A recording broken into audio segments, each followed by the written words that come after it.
हरिओम प्रिय दर्शकों, इस वीडियो में हम जानेंगे कि मकर संक्रांति पर भगवान सूर्य की पूजा कैसे करें। कब है मकर संक्रांति? 2026 में।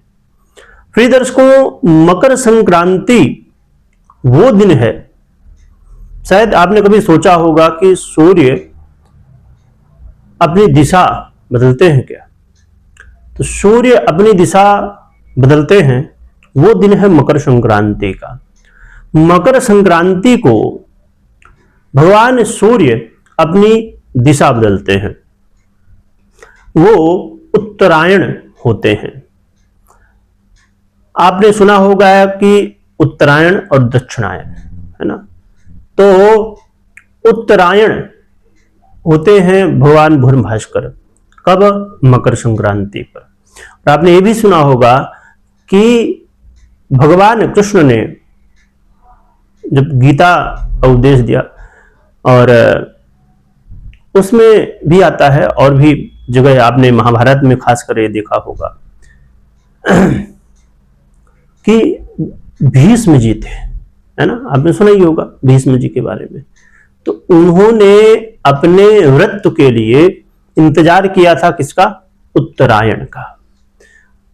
तो भगवान कृष्ण ने इसका महत्व भी बताया था। हम मकर संक्रांति के ऊपर डिटेल में वीडियो बना रहे हैं, तो आप आने वाली और भी वीडियो बहुत सारी हैं जिनमें हम डिटेल में मकर संक्रांति के बारे में और भी चीजों को समझेंगे, तो उन्हें भी देखिएगा। इससे पहले भी हमने वीडियो बनाया तो उसे भी देखिएगा। सभी पूरी प्लेलिस्ट रहेगी, आप पूरा देखिएगा। प्रिय दर्शकों, मकर संक्रांति पर भगवान सूर्य की पूजा कैसे करें? कुछ तैयारी कर लेनी चाहिए भगवान सूर्य की पूजा करने से पहले। क्या तैयारी कर लेनी चाहिए? आप स्नान कर लें, सबसे पहले तो शुद्ध हो जाए, लाल या पीले शुद्ध वस्त्र पहन लें, और एक लोटा रख ले, और कुमकुम, चावल, गुड़ और पुष्प रख लें। यह तैयारी आप पहले कर लें भगवान की पूजा करने से पहले। यह तैयारी करने के बाद भगवान सूर्य की पूजा करें। कैसे पूजा करें? इसके लिए आप जो है तो आपने तैयारी कर ली, एक जगह निश्चित कर ली कि यहां पर जहां से भगवान सूर्य दिखाई दे, ऐसी जगह निश्चित कर ले, वहीं पर जाएं और एक आसन ले लें और बिछा लें। यदि आसन ना हो तो भी चलेगा। जो भी आपके पास चित्र है, फोटो है, मूर्ति है, उसे रख ले।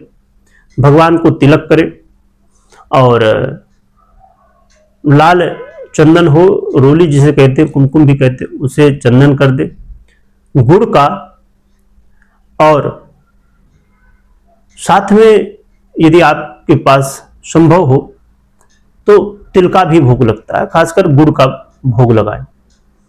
और भगवान को ये करने के बाद भगवान को अर्घ दीजिए। अर्घ कैसे देना है? अर्घ देने के लिए एक ताम का लोटा लीजिए। ताम का लोटा सबसे अच्छा माना जाता है, तो एक ताम का लोटा लीजिए। उसमें वैसे तो आप अन्य धातुओं के लोटे से भी दे सकते हैं, प्लास्टिक का यूज ना करें, परंतु अन्य धातुओं के लोटे का यूज कर सकते हैं। ताम का सबसे अच्छा माना जाता है भगवान सूर्य को अर्घ देने के लिए।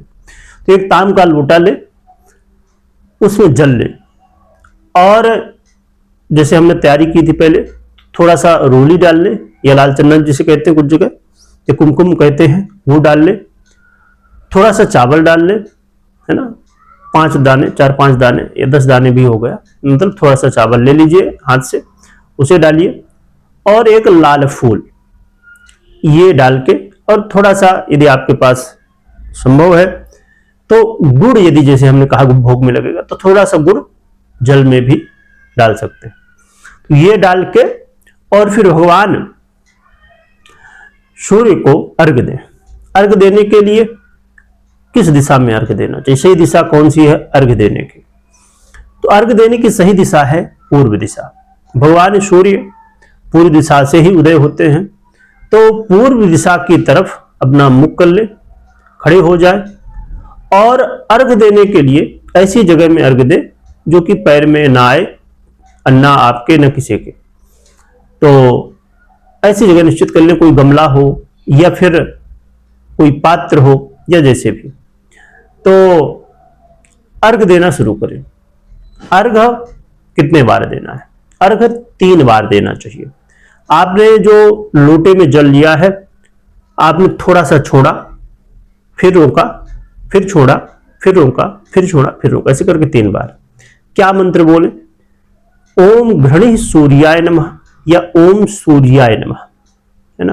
तो ये मंत्र बोलते हुए, या अन्य मंत्र भी बोल सकते हैं, तो ये मंत्र बोलते हुए भगवान सूर्य को अर्घ दें। और या तो ये मंत्र भी बोल सकते हैं, ये ही सूर्य सहस्त्रांशो तेजो राशे जुगतपते अनुकंपय मम भक्त ग्रहणार्घ दिवाकर।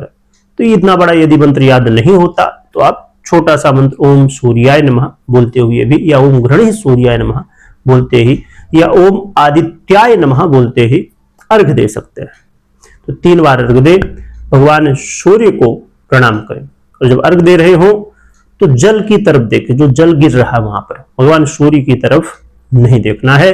आपको जल की धारा जहां गिर रही है, जल जो गिर रहा है उस धारा में आपको अपना ध्यान लगाना है, जिससे भगवान सूर्य की जो रोशनी है, जो कहते हैं ना 7 रंग, उसकी जो किरण है, आरोग्यता की जो क्षमता है, वो आपके अंदर आए। तो ऐसे करके आपको अर्घ देना है।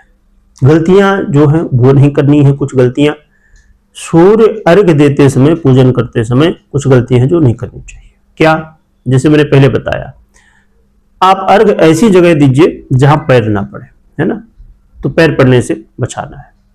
इसके अलावा प्लास्टिक के लोटे में अर्घ ना दें। अर्घ देते समय पूरा मन अर्घ देने में लगाएं। यहां वहां मन न लगाते हुए जो धारा गिर रही है, जल जो गिर रहा है, उसमें ध्यान लगाएं। मोबाइल न चलाएं या इत्यादि अन्य जगह मन न लगाएं। और बिना स्नान किए अर्घ ना दे, यानी कि बिना नहाए अर्घ ना दे। 3 बातों का ध्यान रखें। और फिर भगवान सूर्य की आराधना कर सकते हैं। भगवान सूर्य के इन्हीं मंत्रों का या अन्य मंत्रों का जप कर सकते हैं बैठ के। तो ये है भगवान सूर्य की पूजा की विधि, भगवान सूर्य को अर्घ देने की विधि। तो इस तरह करके आप कर सकते हैं, अर्घ दे सकते हैं, पूजन कर सकते हैं। और भी वीडियो आने वाली हैं, तो जुड़े रहिए, चैनल को सब्सक्राइब कर लीजिए, बेल आइकन को दबा लीजिए। और प्लेलिस्ट में भी आप जाके देख सकते हैं, मकर संक्रांति के ऊपर सभी वीडियो आपको मिल जाएंगे। या और वीडियो अभी तक नहीं आप देख पाए हैं तो उन्हें भी देख लीजिएगा। कमेंट में जय सूर्यदेव लिखिएगा। यदि आपके और कोई प्रश्न है मकर संक्रांति से जुड़े हुए या अन्य प्रश्न है तो वो भी कमेंट करिएगा। वीडियो देखने के लिए बहुत बहुत धन्यवाद।